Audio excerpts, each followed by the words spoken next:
Exact 12 बजे ले बिल्कुल नॉर्थ में, तो जहाँ ईशान शुरू होता है वहाँ 1:07:30 होते हैं और पूरा ईशान तक घूमते घूमते क्या होता है 4:52:30 हो जाते हैं। इस समय अमृत बरस रहा है, तो इसलिए ईशान दिशा बहुत ही शुभ है। सूर्य उदय से जस्ट पहले का समय है ये। नमस्कार। पिछली वीडियो में मैंने कम से कम 50 ऐसी एक्टिविटीज़ बताई थी जो ईशान में हो सकती हैं। आज मैं आपको इस बारे में बहुत से लॉजिक दूंगा, तर्क दूंगा कि क्यों ये इतनी सारी एक्टिविटीज़ ईशान में हो सकती है। तो आप फिर 1000 तरह के और काम अपने आप समझ सकते हो कि कौन से यहाँ हो सकते हैं, कौन से नहीं हो सकते। तो उसके बारे में गहराई में जाएंगे हम। तो पहला लॉजिक लेते हैं वास्तु पुरुष का। यहाँ देखिए सर है। ज्योतिष में तो लोग धड़ल्ले से लेते हैं काल पुरुष, लेकिन वास्तु में एकदम भूल जाते हैं। वास्तु शास्त्र में भी वास्तु पुरुष है, और वास्तु पुरुष का सिर कहाँ है? ईशान में।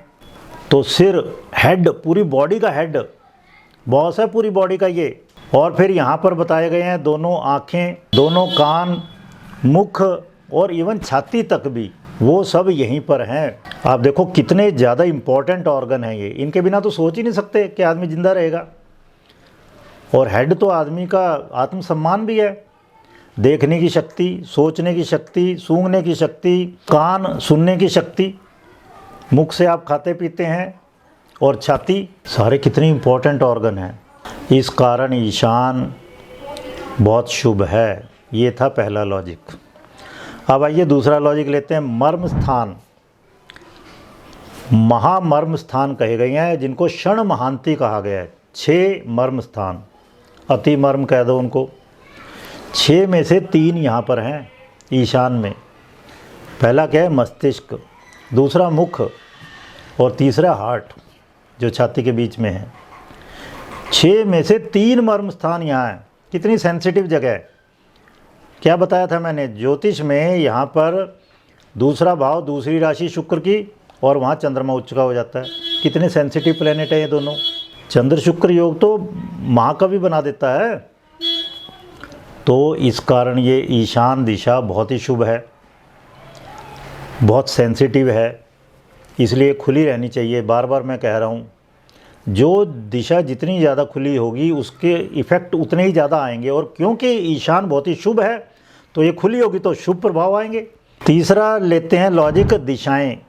यहाँ के दिक्पाल कौन है? ईश, भगवान शिव। पूरी ही ईशान दिशा, जिसके 7 पार्ट कर दिए थे हमने, उस पूरी को टोटलिटी में लें तो भगवान शिव वहाँ के देवाधिप देव हैं, मतलब वहाँ के दिक्पाल हैं।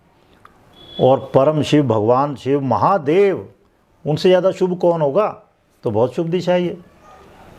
फिर आइए चौथा लॉजिक लेते हैं। यहाँ के स्वामी ग्रह, यहाँ के स्वामी ग्रह हैं देव गुरु बृहस्पति। देवताओं के गुरु हैं, बृहस्पति हैं। गुरु भारी, गुरु के कारक हैं, सबसे शुभ। ज्योतिष में कहते हैं भाई गुरु की दृष्टि 1.25 लाख दोषों को हर लेती है। और यहाँ दूसरा भाव भी ईस्ट ऑफ नॉर्थ ईस्ट, उसमें कहते हैं ना गुरु की दृष्टि आ गई तो वाक सिद्धि हो गई। और दूसरे भाव में जो देवियां बैठी हैं यहाँ पर, पर्जन्य, जयंत और आपवत्स, ईश, ये क्या हैं? वाणी की देवी सरस्वती हैं ये। यहाँ पर अन्न लक्ष्मी है, अपर्णा है, धन की देवी है। यहाँ पर धन लक्ष्मी, सभी देवियाँ यहाँ विराजमान हैं। तो गुरु धन के भी कारक हैं, ज्ञान के भी कारक हैं। वाचस्पति उपाधि है उनकी, वाणी के भी कारक हैं, ज्ञान से भरपूर वाणी। तो ये था चौथा लॉजिक। अब आइए 5वां लॉजिक है। त्रिगुणों के हिसाब से हम डिवाइड कर सकते हैं पूरे प्लॉट को, पूरे घर को। तो जो ईशान है वो सत्व गुण प्रधान है। सत्व यानी बैलेंस ऑफ द 2, कौन से? रजस और तमस, या ये कह लो उनसे भी ऊपर। सत्व बिल्कुल ऐसे कीचड़ में से जब कमल खिल रहा है तो उससे ऊपर उठ गया वो। तो सत्व क्या है? रजस और तमस से भी ऊपर उठ जाना। तो इतनी शुभ दिशा है, बताओ ईशान। तो सारे शुभ काम यहाँ कर डालो। छठा लॉजिक लेते हैं, सूर्य की स्थिति के अनुसार समझिए बाप, थोड़ा अच्छे से समझना इसको। मध्य रात्रि में मिडनाइट में सूर्य होगा एग्जैक्ट मिड में नॉर्थ के, और मिड डे में कहाँ होगा, साउथ में। बिल्कुल सुबह सुबह कहाँ होगा, पूर्व में, ठीक है ना। तो 3 बजे कहाँ होगा सुबह, ईशान में, ठीक है। अगर हम ऐसे समझें कि सूर्य पूरे चक्कर लगाने में 24 घंटे लगते हैं, सूर्य को, धरती अपने एक्सिस पे घूमती है समझिए, सूर्य कभी अस्त नहीं होता। तो 24 घंटे को मैं यहाँ 60 से मल्टीप्लाई कर दिया मैंने, तो ये आ गया मिनट। और 32 दिशाएं हैं हमारी 81 पद वास्तु में, तो एक दिशा में कितनी देर तक रहेंगे सूर्य, 45 मिनट तक, ठीक है। तो एग्जैक्ट ईशान में सूर्य लगभग 2:37 से लेके 3:22 तक रहेंगे। तो ये जो ईशान है, तो ये पूरा ब्रह्म मुहूर्त है, लेकिन इसके भी 2 पार्ट हैं। ईशान के उत्तर में अंधेरा है, ईशान के पूर्व में सूर्य उदय नहीं हुआ लेकिन उजाला होना शुरू हो गया। ब्रह्म मुहूर्त का समय है ये, हल्का हल्का झुटपुटा, जिसको गोधूली वेला कह देते हैं, वो होना शुरू हो गया। इस समय अमृत बरस रहा है, तो इसलिए ईशान दिशा बहुत ही शुभ है। सूर्य उदय से जस्ट पहले का समय है ये। 7वां तर्क है अंधेरा और उजला क्षेत्र। तो यहाँ पर मैंने बताया अंधेरा छट रहा है, उजाला होना शुरू हो गया। तमसो माँ ज्योतिर्गमय, अंधकार से मुझे उजाले की ओर ले चलो। तो यहाँ पे उजाला होना शुरू हो गया। तो यहाँ पर जो देवियाँ कही गई हैं सारी, 9 दुर्गाओं में मैंने 10 वीडियो डाले थे, तो ये सब अंधकार की देवियाँ हैं। नवरात्रि रात की देवियाँ हैं, और उनकी उत्पत्ति की जो कहानी है वो क्या है कि अंधकासुर से लड़ने के लिए उनकी उत्पत्ति हुई, जो मूल अंधकार था उसको दूर भगाने के लिए। तो अब इसको अंधेरे उजाले क्षेत्र को थोड़ा और डिटेल में समझते हैं।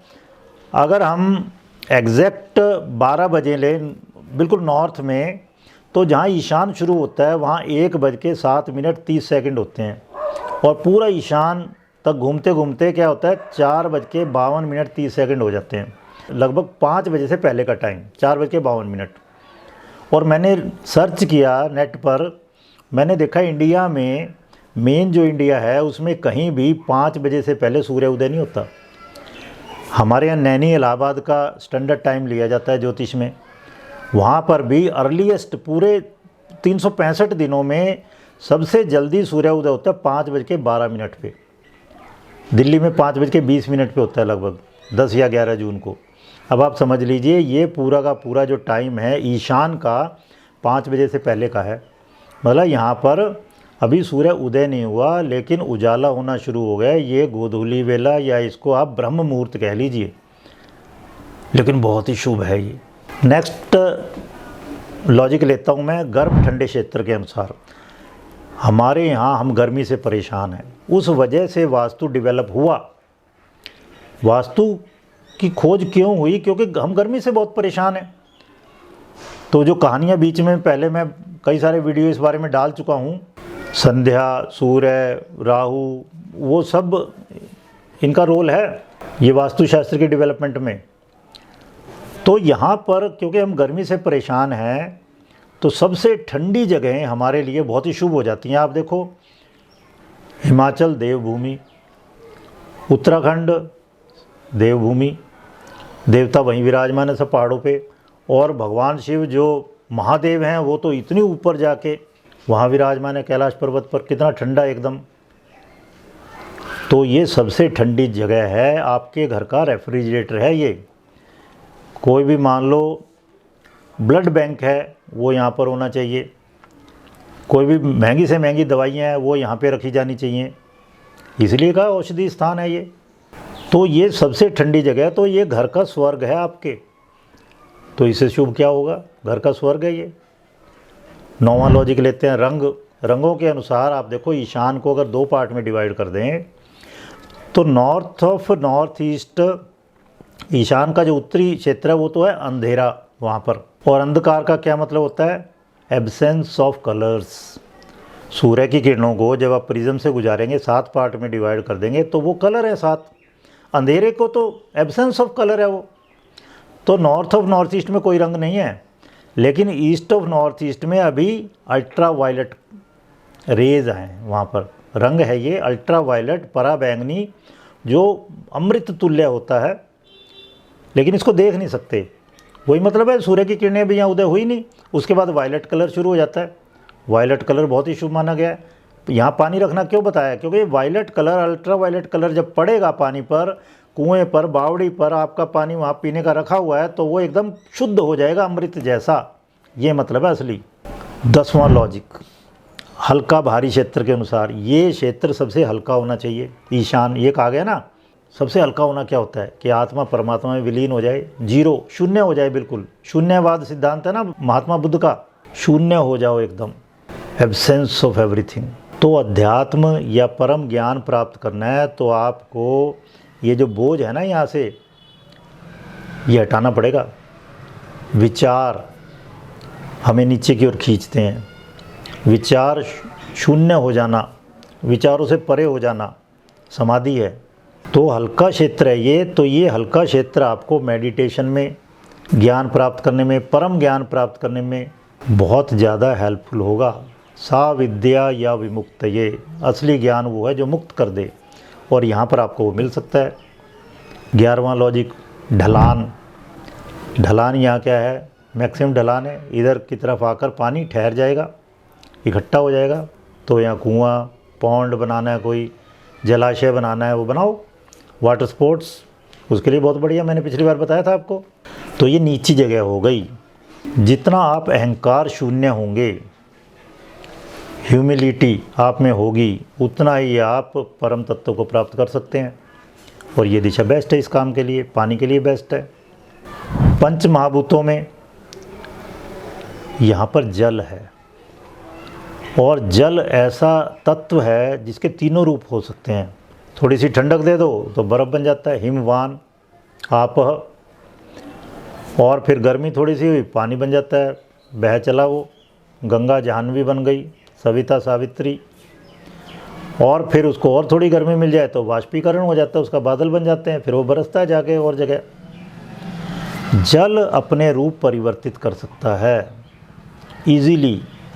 तो इसी तरह आप यहाँ पर ट्रांसफॉर्म कर सकते हैं अपने आप को, from sex to super consciousness. यहाँ पर आप इस भौतिक अवस्था से परम तत्व को प्राप्त कर सकते हैं। जल आपकी हेल्प करेगा इस चीज़ में, और जल की जगह है ईशान, इसलिए ईशान बहुत शुभ है। जल के बारे में मैंने इतने डिटेल में बताया, आप और आप वत्स पे मैंने बहुत डिटेल में वीडियो डाले हैं, आप वो देख सकते हैं। फिर आइए त्रिदोषों के अनुसार 13वां लॉजिक, वात पित्त कफ त्रिदोष कहे गए आयुर्वेद में। आयु का ज्ञान, आयुर्वेद मतलब आयु का ज्ञान, मतलब बीमारियां, आरोग्यवान रहना, उसका ज्ञान। तो त्रिदोषों में मज़ेदार चीज़ ये है, कफ, पित्त और वात में, कफ में भी जल है। कफ में क्या है, जल और पृथ्वी से मिलके बनता है कफ, और पित्त में भी जल है, जल और अग्नि से मिलके बनता है। केवल वात ऐसा है जिसमें जल नहीं है, वो है वायु और आकाश। तो आप देख लीजिए, 3 में से 2 में जल की उपस्थिति है, और वात से ही सारी बीमारियां, इंडिया में ज़्यादा से ज़्यादा बीमारियां वात जनित हैं। तो इस हिसाब से कितना बढ़िया। यहाँ सबसे सुंदर वो लोग होते हैं कफ प्रधान, और सबसे एनर्जेटिक वो लोग होते हैं पित्त प्रधान। तो आप अब समझ सकते हैं ईशान दिशा कितनी शुभ है, क्यों है। 14वां लॉजिक लेते हैं। यहाँ पर शुभ सौर ऊर्जा आती है। सूर्य अगर ईस्ट में उदय हो रहा है तो 2 पार्ट कर दें ऐसे वर्टिकल, ईस्ट एंड वेस्ट। तो ईस्ट में सौर किरणें बहुत शुभ हैं, पश्चिम में इतनी शुभ नहीं होती, और नॉर्थ ईस्ट, ईस्ट वाले पार्ट में पड़ेगा, तो ये बहुत शुभ है। फिर अगर हम 2 पार्ट कर दें चुंबकीय ऊर्जा के अनुसार, चुंबकीय किरणें आती हैं उत्तर से, 2 पार्ट कर दें उत्तरी और दक्षिणी, तो ईशान फिर से उत्तर में है। मतलब ईशान सौर किरणों के हिसाब से भी, चुंबकीय किरणों के हिसाब से भी शुभ जोन में आता है, डबल पॉजिटिव है यहाँ पर। फिर 16वां लॉजिक लेता हूँ मैं, प्राण ऊर्जा। ईशान प्रवेश द्वार है प्राण ऊर्जा का, भर भर के यहाँ से अमृत आ रहा है अंदर। मृत्योर्मा अमृतम गमय, मृत्यु की दिशा है नैऋत्य और अमृत की दिशा है ईशान। जितनी ज़्यादा खुली रखेंगे उतना यहाँ से भर भर के ज्ञान आ रहा है, धन आ रहा है, खान पान की चीज़ें आ रही हैं यहाँ पर। पानी सर्वोत्तम कहा गया। पानी के समान कोई दान नहीं है, अन्न के समान कोई दान नहीं है, सर्वोत्तम। और ये प्रवेश द्वार है इनका। 17वां लॉजिक, शुभ शुभ देवियाँ आप देखिए ईशान में विराजमान है सारी।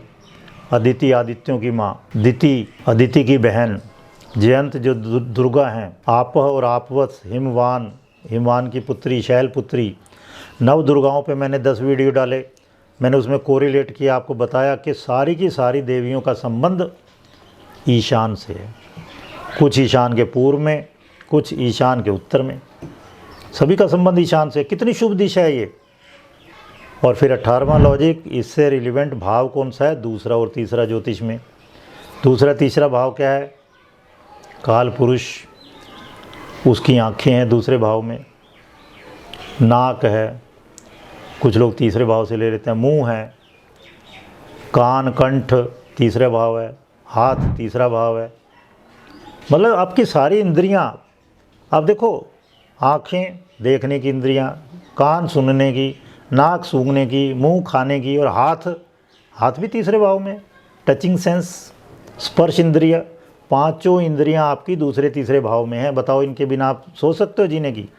तीनों जो महादेवी हैं, अन्न की देवी, अन्न लक्ष्मी, ज्ञान लक्ष्मी, इवन रूप लक्ष्मी, धन लक्ष्मी, सब यहीं पर हैं ईशान में। वीडियो एंड करने से पहले मैं आपको सूचना देता चलूं कि अगली 2 नवंबर से हम एक कोर्स करने वाले हैं इन 45 देवी देवताओं पर, जिनको हम कनेक्ट करेंगे नव दुर्गाओं से भी और ज्योतिष के 12 भावों से भी, अलग अलग दिशाओं से, अलग अलग एक्टिविटी से। और वो एक्टिविटी आप घर में भी लगा सकते हैं, वो पब्लिक एक्टिविटी से भी कोरिलेट करेंगे हम, बिजनेस एक्टिविटी से भी, कमर्शियल एक्टिविटी से भी, रिलीजियस एक्टिविटी से भी। तो आप बड़े से बड़ा कोई वास्तु डिज़ाइन करना है आपने, पूरा आइलैंड पर आपने घर बनाना है, ऐसे समझ लीजिए, रिजॉर्ट बनाना है, छोटा सा शहर भी बसाना हो, ये सब आप लगा पाओगे। नमस्कार। अश्विनी कुमार बंसल जी एक ऐसी शख्सियत जिनका हमेशा ही प्रयास रहा कि वास्तु के क्षेत्र में वैदिक ग्रंथों के आधार पर सही ज्ञान दिया जाए, जिन्होंने सिर्फ वास्तु ही नहीं बल्कि अन्य रहस्यवादी विज्ञान संबंधित विषयों यानी मिस्टिक साइंसेज पर तार्किक रूप से कोर्सेज करवाकर सही ज्ञान प्रदान किया। वास्तु और ज्योतिष आदि विषयों पर ज्ञानवर्धक वीडियो देखने के लिए इस चैनल को सब्सक्राइब करना न भूलें। धन्यवाद।